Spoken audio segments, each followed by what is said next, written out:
Welcome back to Decked Out Jon Boats. Today we're learning about Five Alive.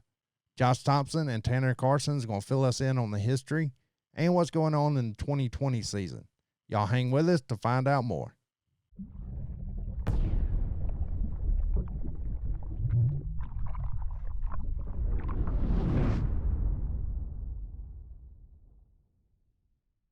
What is it that got you guys started in electric-only bass fishing? We have so many lakes around here, around Coweta County and Fayetteville, that are, real close by. Lake Horton, Lake McIntosh, Meriwether, BT Brown. I mean, all those lakes are really easy to get to, and really just the cost of it is easy. It's easy to get into that stuff. Yeah, I used to have a bass boat, and it just the gas and the boat, and also in the truck. But now when you got electric, all you're pretty much paying is for the gas in the truck, and you pretty much charge your battery. So it's a kind of game changer. And there's some pretty decent bass that are close around to the house. So it's hard to beat going to these smaller lakes, even though they're still pretty big, but to the bigger lakes. So were y'all young when you started getting into electric only, or was it budget minded, or was it just because it was local? Or I think we got started. We used to all work at Yamaha. It was me, Tanner, and a buddy of ours named Rob Chantos, and we all worked at Yamaha together. And we tried to actually put together a Yamaha fishing team, but we ran into a lot of issues with that. So that's when we decided to come up with our own club. And I believe we started that. I want to say this is our 6th year doing that. 6 or 7 years doing that, and it pretty much just started out as little pot tournaments, and then grew into what it is now. But yeah, we would mainly just fish Horton and McIntosh, just go back and forth all year doing that, and maybe BT Brown too. But it started out small. When you got started out, was that only how many boats showed up for your first event? Oh man, it was small. It was probably small. I think 5. If we had 5, we were doing good. It was tough. It was hard to get the word out there. So did y'all start growing mainly by word of mouth, or were y'all, promoting on? Pretty much word of mouth. Well, we would meet somebody, and they would know somebody, and they would know somebody, but yeah, it took a good 3 years for us to get a good, steady crowd going up. But yeah, it was bad. There'd be some tournaments we had 2, maybe 3 boats out there, so it started out pretty slow.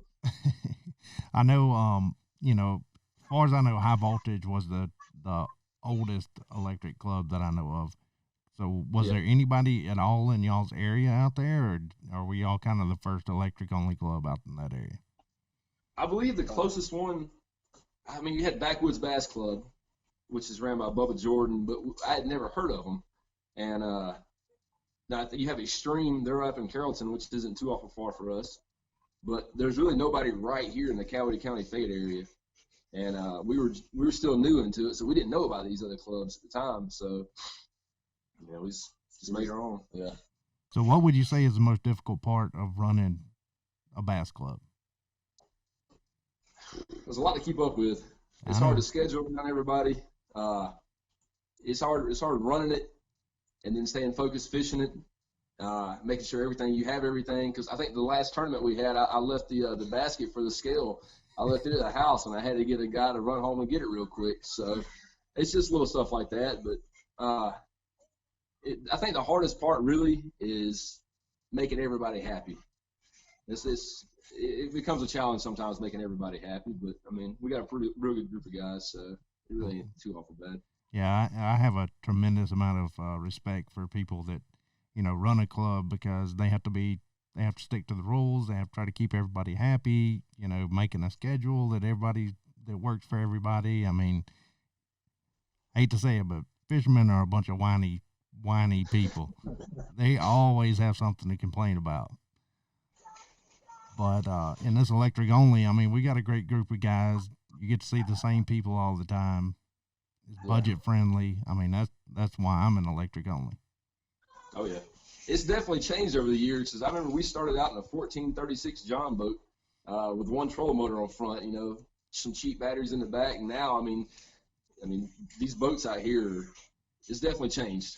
It's definitely growing a lot. Yeah, I can remember because I fished with High Voltage back when we did fish small lakes, and I remember when I showed up to the boat ramp with 2 107s on the back, and everybody was just amazed at how fast my boat was. And then Mason showed up with a Ray Electric Outboard and on a canoe, and that thing would run off and leave everybody. So everybody, just about everybody's got an electric outboard now. Yeah, they're definitely gaining in popularity. We're getting a lot of new technology, I'm sure, as you know. We'll kind of get into your boat a little bit more, in another video, but in another part. Right. But it's definitely advancing, and I want to make it the largest growing segment of bass fishing. That's what I'm after. I mean, and I think the TEC is helping out with that.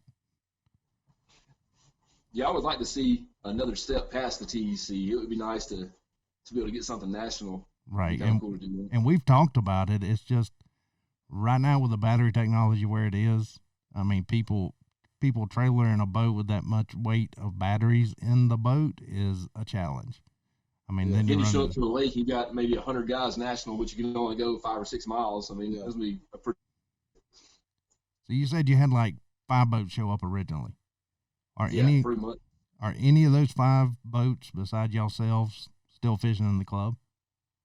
Yeah, we there's one. I mean, Rob, he doesn't fish for us because he works at Delta and he works the weekend, so he can't make any of our tournaments. But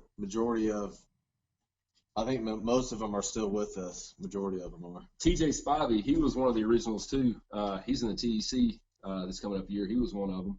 A lot of the other guys, they'll come in and fish every once in a while, but they're not trying to keep up with points or anything with us. Right, but they're all still part of the electric only community, I guess is what I was. Oh yeah. Gotcha. What lakes do y'all fish this year? I see. We got Hard Labor, we got Harding, we got Varner, Big Laser, Steel Branch, Juliet, Lake Lucas, Stone Mountain, Black Shoals. Yeah, Black Shoals and Goat Rock, which is a lake that we've never really heard of. But yeah, I've never heard of that one either. Where is that lake? It's a lake below Bartlett's Ferry, below Lake Harding, and it's about a 900-acre, little small reservoir. You can have gas motors out there, but I don't think too many people fish it. There's not much boat traffic out there, so it'd be a good, throw a wrench in everybody's, plans. So kind of be a tournament to kind of anybody's game. Where was y'all's first event this year? This year, Hard Labor Creek. Creek. January 18th, I believe. Yeah. Quite a drive. I mean, y'all do a lot of traveling about like whole voltage. Y'all cover a lot of Georgia. We used to not do that. We used to stay local. We would stay local, within 30, 40 miles of everybody, and we'd get the same crowd, but we want to expand out. We want people to know about the Five Alive, and we want to compete with other clubs too. So, that's why we expanded out. And Hard Labor Creek, I mean, you can't not fish that lake. I mean, it's phenomenal. I mean, yeah. I'm seeing in the next couple of years, that's probably going to be the premier lake in Georgia. I mean, as far as catching a trophy class fish. I mean, it's already turning out 20-pound stringers pretty regular. So yeah, pretty much every tournament it takes 20 pounds to win. As far as the size y'all's club, are you like is there a ceiling? Is there a number of boats that you're shooting for max, or is it y'all leaving it pretty much open? We leave it pretty much open. I would like to see about a 20 boat average. I like the competition. I like the more people we get, the better. I like that. And I think right now we're probably going to be averaging about 15, 16 boats maybe. But, I mean, there's not really any capacity on it unless we get 30 boats, and obviously we couldn't do that. But. Yeah, kind of. I mean, that's what happened to high voltage. We used to fish small lakes around Commerce, and then we just got too many boats because we couldn't go to those lakes anymore, so we had to start venturing out. And I'm sure the same thing. That's kind of how it was. We get too many boats, and you're kind of fishing over top of each other. And right. Kind of get in line and go in rotation. Yeah. So let's see. Y'all went to Hard Labor Creek, and then y'all fished down at Harding. Is that the first time y'all been down there? As a club, last year was the first time we went down there. I believe they went in the summertime. It's a fun little lake. It's got a lot of docks. The ramp we put in is a pretty good ramp. We just fished there last weekend, and we didn't see any boat traffic really. I mean, it wasn't dangerous out there or nothing. And I think we just hit it at a bad time. But I mean, it's a fun lake. Did There's a y'all lot of put it fish. in down by the dam or up in the river? We put it up in the river. It's Long Bridge, which I believe is right there where Highway 279 crosses over, and that's a good area. It's a real good area. A lot of docks. Yeah. That lake. I fished it one time myself, and we'd heard, it's a tough lake, but man, we smashed them down there, and we were helping my buddy fish for the. He fished for UGA at the time, so we were helping him pre-fish for that, and we caught some fish, some good fish too. I think the weekend before it was a 2-day tournament. It took 17 pounds and 18 pounds to win it. So I mean, it's got good fish in it. So let's talk a little bit about who y'all have going to the TEC this year, and then we'll talk a little bit about the points race. The shaping up this year, for the 2021 Georgia Bass Tech. So who won the Hard Labor Creek tournament? It was Bubba. Oh yeah, Bubba and Matt. Bubba and Matt. I think they had like 16 pounds or so. Are they mainly early season fishermen, or are they going to be strong all year? They're going to be strong all year. Bubba is the president of Backwoods Bass Club. Him and Matt are. I mean, they're sticks. They're definitely somebody on our radar for sure. You always got to watch out for them. How about second place? Who do we have? Second place was I believe that was Wayne Glaze and I believe it was Jordan Cox, I believe. And I fished against those guys a couple of times. Wayne, yeah. He usually, when he shows up at Hard Labor Creek, it's usually he gets a W out of there. I mean, he's a pretty good stick out there. Do they? I know he fishes the high voltage trail too. Are they regular staples in your club, or was Wayne a fill in? I think he'll show up to some of the lakes. I don't think he's going to be a regular, but he'll show up. I mean, obviously he's going to show up to Hard Labor, and I'm sure he'll show up to several other ones that are up that way. So moving on to Lake Harding, did any of the top four from Hard Labor finish high at Harding? Travis and David.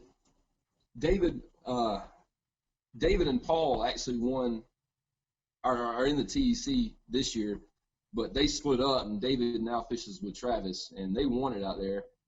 I believe next was I think Jonathan and Lauren got fifth place. Yeah, I believe fourth or fifth place, and it was a tough tournament. It was extremely tough out there. It's cold. It was cold and muddy out there at the same time. It was rough. Snake bite, cold and muddy. That's about the worst you can get. Travis actually, I think the last 10, 15 minutes of the tournament, he caught his fifth fish and then caught another one, and that put him ahead of us because we got second place and thought we had the tournament won, and last 10, 15 minutes he got us on that one. How about big fish at Harding? What y'all? Tanner actually got big fish out there. That was our fifth fish. I believe it was 4.112 or 4.12. I mean, I caught him on a shaky head. I mean, it was just a tough bite. I mean, he literally was just nibbling on it, and then you kind of almost literally had to let him just take it. You wouldn't move it. You just kind of dead still your shaky head, and then they would just pick it up. And he picked it up, and I set the hook, and it felt solid. Josh said he saw the head shaking, and I felt like it was a big one. Josh got the net. He's usually my net guy for. Oh, the truth comes out. I never get the chance to catch the big fish. I remember there was a tournament we had at Steel Branch. I think we won it with like 17 pounds, and I had a 5-pounder, 5.5-pounder in a boat, thinking I had the big fish, and not even 10 minutes later, he puts one in the boat about 6 pounds. I never had the chance to catch the big fish. I swear. You're just in the front catching the numbers and leaving him in the back to clean up. Just a number guy. He's a weight guy apparently. So if I ever needed a good net man, I knew who to call now. Yeah, I'm a good net man. I'm a real good net man. Where you guys headed next, and what lake? We're going to Big Laser next. Big Laser. That is an interesting lake. It is flooded timber. The whole lake's flooded timber. I have broke props. I have broke trolling motors. I have ran the boat up on top of a treetop and got stuck before. That lake is a nightmare, but it's got fish in it. It's got real good fish in it. So I've I never think we fished Big Laser. Where is that located? it's in Talbotton, in Talbot County. It's about an hour, about an hour and a half south of Noonan, Gotcha. and it's on a WMA, and I think it's only maybe 250 acres. It's not very big, but I mean, you can literally fish the entire lake. There's so much structure in that lake. Spend hours sitting in one spot, never hit the trolling motor. Oh yeah, I'm scared to hit the trolling motor out there. I really am. What kind of turnout are y'all expecting? That one we'll It's probably have. pretty good. We'll have probably 17 boats, 18 boats, probably really. And yeah, it's a good one. There's some sticks out there in that lake. There's a lot of people that know that lake that fish with us that are Bubba. For one, Bubba and Jordan, Bubba and Matt, they know that lake when we were just talking about. Are they? For sure. Is that a big fish lake or a numbers lake or what's going on down there? I don't really know. I don't really think you catch giants out there, but it's full of 3 to 5 pound fish. I mean, it'll probably take. I mean, we had a classic out there. It took 19 pounds to win that. It's got solid fish in it. Well, if somebody's looking to fish down there with you guys, how would they get in touch with Five Alive? Just contact me. Contact me or go to the page and just go to the Five Alive Bass Club page and On Facebook. just post something on there. I'm on my phone all the time, so as soon as somebody posted something, I'd see it. So yeah, if they want to join, definitely call me or go to the page.